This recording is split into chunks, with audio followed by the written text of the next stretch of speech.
በማዕከላዊ ጎንደር ሻውራ በተደረገው ውጊያ ከፍተኛ ቁጥር ያለው የአገዛዙ ሰራዊት መማረኩ ተገለጸ። ከ120 በላይ የአብይ አህመድ የጥምር ሰራዊት አባላት በፋኖ ቁጥጥር ስር ገብተዋል። ከፍተኛ ወታደራዊ ኪሳራ አገዛዙ እንደገጠመው ነው ያገኘነው መረጃ የሚያመለክተው። በተለያዩ የአማራ ክልል አካባቢዎች አሁንም ውጊያዎች እየተካሄዱ ይገኛሉ። የአብይ አህመድ አገዛዝ ወደ ሰሜን ኢትዮጵያ ሰራዊቱን ማጓጓዙን አሁንም አጠናክሮ እንደቀጠለ ነው። ጦርነቱ አይቀሬ መሆኑ በብዙዎች ዘንድ እየተገለጸ ይገኛል። አብይ አህመድ በሐዋሳ ሐይቅ ላይ የልዩ ዘመቻ ወታደራዊ ትርኢት ባቀረበበት መድረክ ላይ እንደተናገረው ተወደደም ተጠላም የባህር በር ይኖረናል፣ የገነባነው ኤሊት ፎርስ ከሶማሊያ እስከ ምጽዋ ሽብርን የሚመክት ነው ሲል ገልጿል። በወቅታዊ የሀገራችን ሁኔታ ላይ መነሻ በማድረግ መረጃዎችን ከዘውትር ተሳታፊያችን ጋር በመሆን ወደ እናንተ እናደርሳለን። መስመር ላይ ይገኛል። የሻውራ ድሉን ጨምሮ ሌሎች የአውደ ውጊያ መረጃዎችን ያካፍለናል። በቀጥታ ወደ እሱ አልፋለሁ። አመሰግናለሁ መሳይ። እንግዲህ በአለፋ ወረዳ ዋና ከተማ ሻውራ ከ5 ቀን በፊት የመከላከያ ሰራዊቱ ለቆ ወደ ደልጊ ከተማ ሄዶ ነበረ። ከመከላከያ ሰራዊቱ አንድ ክፍለ ጦር በሻውራ ከተማ ለረጅም ጊዜ የቆየ ቢሆንም ነገር ግን ከበባ እንደሚፈጸምበትና በዛ አካባቢ የሚንቀሳቀሱ አድዋ፣ ኦሜድላና ካራማራ ክፍለ ጦሮች እንደተከበበና ሊመታ እንደሚችል ተነጥሎ እንደቀረ ከዋናው ማዘዣ ጣቢያ ከባህር ዳር የሚሆን በጎንደር በጣም የራቀና የተነጠረ እና ገዛ ላይ ሊደርስለት እንደማይችል ስለተረዳ ወደ ጎንደር ጠጋ ማለት ፈለገና ወደ ደልጊ ከተማ ሸሽቶ ነበረ። ነገር ግን በጎጃም በኩል ደንገል በር በተባለ መስመር ወደ ሻውራ ከተማ ከአንድ ክፍለ ጦር 4 እጥፍ የሚያክል የአድማ ብተና ኃይል ከ3 ቀን በፊት በዛ ከተማ ገብቶ ነበረ። የፋኖ ኃይሎች ከተማዋን ከበው ለረጅም ጊዜ እናንተ አዳዲስ ስልጥኖች ናችሁ፣ ስለዚህ ከተማዋን ያለ ውጊያ አስረክቡን በማለት በሀገር ሽማግሌዎች፣ በሃይማኖት አባቶች አስጠየቋቸው። እምቢ ያሉ።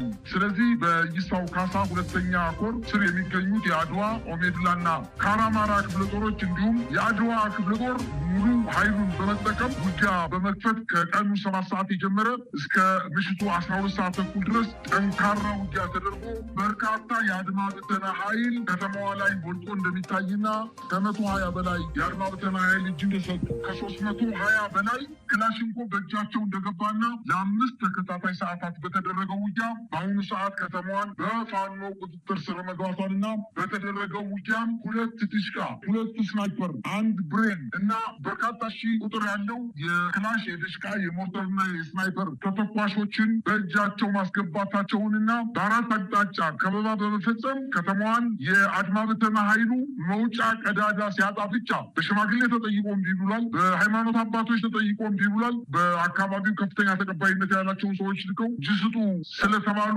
አሻፈሬ በማለታቸው ውጊያ ከፍተው በ5 ተከታታይ ሰዓታት ያለማቋረጥ ውጊያ አድርገው አሁን በዚህ ሰዓት የሻውራ ከተማ በፋኖ ቁጥጥር ስር መግባቷን ለማወቅ ተችሏል።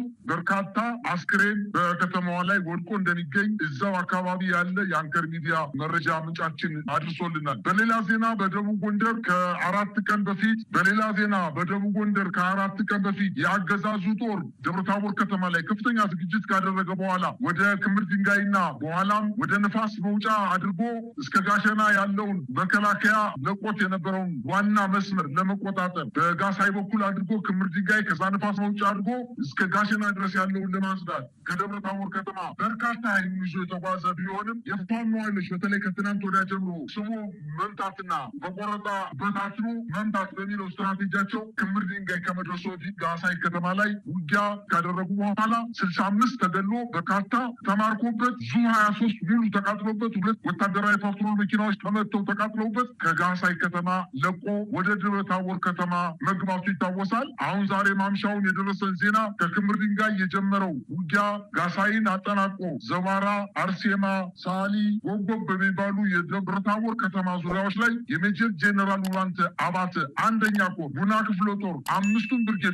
እና የኮሩ ተወርዋሪ ክፍለ ጦሮች የጎንደር ጠቅላይ ግዛት እዝ እንደዚሁ ተራራው ራስ ጉና ክፍለ ጦር በጥምረት በሰነዘሩት ማጥቃት በደብረታቦር ከተማ ወደ ውስጥ ገብተው በአገዛዙ ጦር ላይ የማጥቃት እንቅስቃሴ እንደጀመሩና አሁን ማምሻውን በከተማዋ ላይ የተኩስ ልውውጥ እየተደረገ እንደሆነና በአንዳንድ የከተማዋ ድንበሮችም የፋኖ ኃይሎች ወደ ከተማዋ እየተጠጉና እየገቡ እንደሚገኙ የመከላከያ ሰራዊቱና በተለይ ስፍር ቁጥር የሌለው የአድማ ብተና ኃይል መውጫ አጦ እጁን ለፋኖ ኃይሎች መስጠት መጀመሩን ለማወቅ ተችሏል። ተችሏል። ዛሬ ደቡብ ጎንደር እንግዲህ ደብረ ታቦር ከተማ ተከታትለው በማጥቃት በተለይ ጎንደር መውጫ፣ ኪዳነ ምሕረት፣ ዳንጉስ፣ ቆላይ በተባሉ ቦታዎች ላይ ድምሰሳ መፈጸማቸውን ለማወቅ ተችሏል። ይህ በእንዲህ እንዳለ ዛሬም በወሎ ሚኒሊክ ህዝብ በጎንደር የበላይ ዘለቀ ህዝብ በጋራ ከጋሼና ተነስቶ ነፋስ መውጫን ለመቆጣጠር ከደብረ ታቦር እንዲሁም ተነስቶ ክምር ድንጋይን ለመቆጣጠርና ያንን ዋና የጎንደርና የጎጃምን እስከ ትግራይ የሚያዛልቀውን አስፋልት መንገድ ለመቆጣጠር ከፍተኛ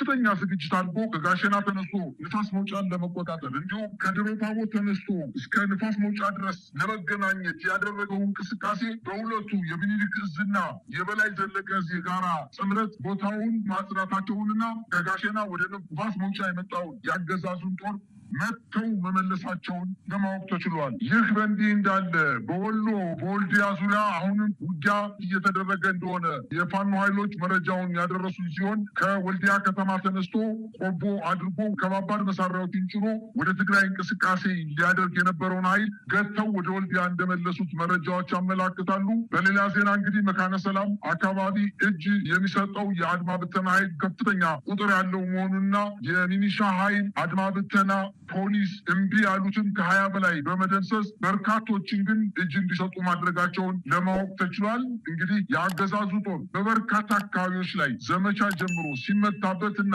ጠንከር ያለ ሽንፈት ሲደርስበት መቋቋም ሲያቅተው አዳዲስ አጀንዳዎችን በመፈብረክ በኤፍራታና ግድም ወረዳ የአገዛዙ ጦር ድጋፍ እየሰጣቸው ከኦሮሚያ ልዩ ዞን እየተወረወሩ ያንን አካባቢ በማተራመስ ከመንግስት አቅጣጫ ተሰጥቶ ጥቃት መጀመራቸውን ለማወቅ ተችሏል። እንግዲህ አሁን እንደሚታወቀው ከዚህ በፊት አንጾኪያ ገምዛ ወረዳ መስኖና ጫንጮ፣ በጁጉቢ፣ ካራቆሬ በሚባሉ አካባቢዎች ከኦሮሚያ ክልል እየተነሱ እነዚህ ከተሞች በሳት ማቃጠላቸውን ከዚህ በፊት ይታወቃል።